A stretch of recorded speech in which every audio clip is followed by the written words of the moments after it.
Madhya Pradesh police आरक्षक वस्तुनिष्ठ series में आपका स्वागत है। यह सीरीज उन अभ्यर्थियों के लिए है जो मध्य प्रदेश पुलिस आरक्षक भर्ती परीक्षा की तैयारी कर रहे हैं। इस सीरीज में हम रोजाना पाठ्यक्रम से संबंधित सभी विषयों के कुल 15 क्वेश्चंस की प्रैक्टिस करेंगे। इस परीक्षा से संबंधित सभी प्रश्नों का संपूर्ण संकलन प्रभात प्रकाशन की पुस्तक में दिया गया है। और अधिक प्रश्नों को पढ़ने के लिए आप इस परीक्षा से संबंधित हमारी पुस्तकों को Amazon या Flipkart से भी खरीद सकते हैं, जिसका लिंक नीचे डिस्क्रिप्शन में दिया गया है। तो चलिए शुरुआत करते हैं आज की वीडियो से। नंबर 1, निम्नलिखित में से क्या सुमेलित हैं? ऑप्शंस हैं एलोरा शक, महाबलीपुरम राष्ट्रकूट, मीनाक्षी मंदिर पल्लव, खजुराहो चंदेल। सही उत्तर है ऑप्शन डी, खजुराहो चंदेल। मध्य प्रदेश के छतरपुर जिले में स्थित खजुराहो मंदिर वास्तुकला के नागर शैली का उदाहरण है, जिसका निर्माण 12वीं शताब्दी के मध्य में चंदेल नरेश थंग ने करवाया था। अन्य सभी सुमेलित नहीं हैं। नंबर 2, लवण प्रभावित मृदाओं का सर्वाधिक क्षेत्रफल वाला राज्य कौन सा है? ऑप्शंस हैं तमिलनाडु, राजस्थान, गुजरात या आंध्र प्रदेश। इसका सही उत्तर है ऑप्शन सी, गुजरात। लवण प्रभावित मृदाओं का सर्वाधिक क्षेत्रफल वाला राज्य गुजरात है। उल्लेखनीय है कि सर्वाधिक क्षारीय मृदा क्षेत्र उत्तर प्रदेश में है, जबकि प्रतिशत की दृष्टि से कुल क्षेत्रफल की सर्वाधिक बंजर भूमि जम्मू कश्मीर में है। बढ़ते हैं अगले प्रश्न की ओर। प्रश्न है खासी और गारो किस राज्य की भाषाएं हैं? आपके ऑप्शंस हैं मणिपुर, मेघालय, असम या त्रिपुरा। दोस्तों सही उत्तर है ऑप्शन बी, मेघालय। गारो और खासी मेघालय राज्य की भाषाएं हैं। यहाँ गारो, खासी तथा जयंतिया नाम से पहाड़ियाँ तथा जनजातियाँ भी हैं। चौथा प्रश्न है निम्नलिखित में से कौन सा राज्य भारत में सबसे अधिक मैग्नीज पैदा करता है? आपके ऑप्शंस हैं मध्य प्रदेश, आंध्र प्रदेश, उत्तर प्रदेश या उड़ीसा। दोस्तों सही उत्तर है ऑप्शन डी, ओडिशा। मैग्नीज लौह इस्पात उद्योग में एक प्रमुख कच्चे माल के रूप में प्रयुक्त होता है। यह धारवाड़ युग की अवसादी चट्टानों में पाया जाता है। मैग्नीज के उत्पादन में उड़ीसा, मध्य प्रदेश, महाराष्ट्र क्रमशः प्रथम, द्वितीय एवं तृतीय स्थान पर हैं। पांचवा प्रश्न है निम्नलिखित में से किसे पर्वतों का सागर कहा जाता है? आपके ऑप्शंस हैं जापान, ब्रिटिश कोलंबिया, दक्षिण अमेरिका का पश्चिम तट या दक्षिण पूर्व एशिया। दोस्तों सही उत्तर है option B, British Columbia. British Columbia को पर्वतों का सागर कहा जाता है तथा जापान को उगते सूरज का देश कहा जाता है। दक्षिण अमेरिका का पश्चिम तट चिली का युकिकामता तांबा खान के लिए विश्व प्रसिद्ध है। इसे विश्व की तांबा राजधानी भी कहा जाता है। दक्षिण पूर्व एशिया में विश्व का सबसे ऊंचा पठार पामीर स्थित है। पामीर को विश्व की छत भी कहा जाता है। बढ़ते हैं छठे प्रश्न की ओर। प्रश्न है विश्व में सबसे विशाल मरुभूमि कौन सी है? ऑप्शंस हैं सहारा मरुभूमि, थार मरुभूमि, गोबी मरुभूमि या ग्रेट सैंडी मरुभूमि। सही उत्तर है ऑप्शन ए, सहारा मरुभूमि।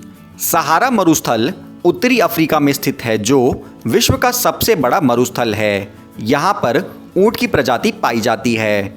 दक्षिण अफ्रीका में कालाहारी मरुस्थल पाया जाता है, जो सहारा से छोटा मरुस्थल है। सातवां प्रश्न है किस संशोधन के द्वारा संपत्ति का अधिकार समाप्त किया गया है?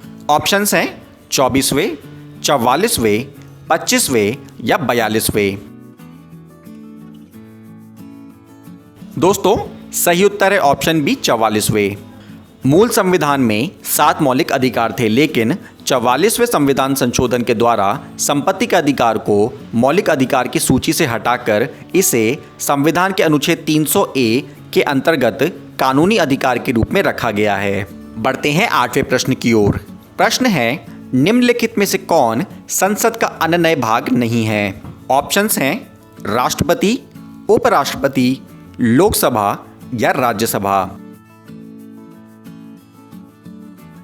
सही उत्तर है ऑप्शन बी, उपराष्ट्रपति। अनुच्छेद 79 के अनुसार संघ की व्यवस्थापिका के रूप में एक संसद होगी जो कि राष्ट्रपति और दोनों सदनों लोकसभा और राज्यसभा से मिलकर बनेगी। इस प्रकार उपराष्ट्रपति संसद का भाग नहीं है। 9वां प्रश्न है, न्यायिक पुनर्वलोकन कहाँ प्रचलित है? ऑप्शंस हैं केवल भारत में, केवल यूके में, केवल यूएस में या भारत और यूएस दोनों में। सही उत्तर है ऑप्शन डी, भारत और यूएस दोनों में। न्यायिक पुनर्वलोकन की शक्ति भारतीय संविधान में अमेरिका से ली गई है। न्यायिक पुनर्वलोकन का तात्पर्य अपने दिए गए निर्णय पर पुनर्विचार से है। बढ़ते हैं अगले प्रश्न की ओर। प्रश्न है, शिवाजी सर्वाधिक प्रभावित किनसे थे? ऑप्शंस हैं मीराबाई से, हजरत महल से, जीजाबाई से या चांद बीबी से। दोस्तों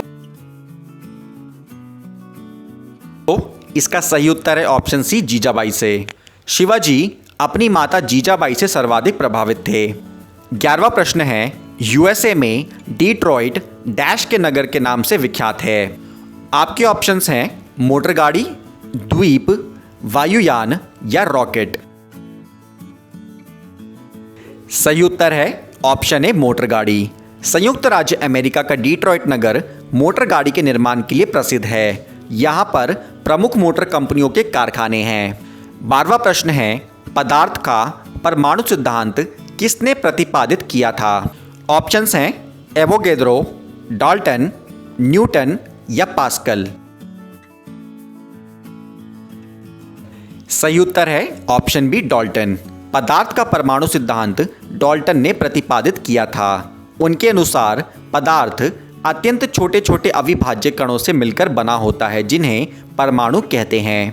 13वां प्रश्न है, परमाणु संयंत्रों को बंद किया जाना चाहिए। इस क्रिया को बंद करने में उपयोग में लाई जाने वाली छड़ी किससे बनी होती है? ऑप्शंस हैं कैडमियम, यूरेनियम, स्टील या तरल सोडियम। दोस्तों सही उत्तर है ऑप्शन ए, कैडमियम। परमाणु संयंत्रों को बंद करने में कैडमियम की छड़ों का प्रयोग किया जाता है। बढ़ते हैं 14वें प्रश्न की ओर। प्रश्न है, प्रोटॉन और न्यूट्रॉन मिलकर क्या कहलाते हैं? आपके ऑप्शंस हैं न्यूक्लियंस, न्यूक्लिकस, न्यूक्लियोलस या न्यूक्लिया। सही उत्तर है ऑप्शन ए, न्यूक्लियन। प्रोटॉन तथा न्यूट्रॉन मिलकर न्यूक्लियॉन्स कहलाते हैं।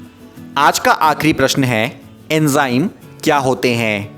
ऑप्शंस हैं सूक्ष्म जीव, प्रोटीन, अकार्बनिक यौगिक या फफूंदी। सही उत्तर है ऑप्शन बी, प्रोटीन। एंजाइम प्रमुख रूप से प्रोटीन होते हैं। एंजाइम एक कार्बनिक पदार्थ है जो कि एक रासायनिक अभिक्रिया को 1010 गुना बढ़ा सकता है। एंजाइम की खोज सर्वप्रथम जर्मन वैज्ञानिक कुहने ने की। दोस्तों आज की वीडियो में बस इतना ही। वीडियो पसंद आई हो तो वीडियो को लाइक और शेयर जरूर करें और अंत में चैनल को सब्सक्राइब करना ना भूलें। धन्यवाद।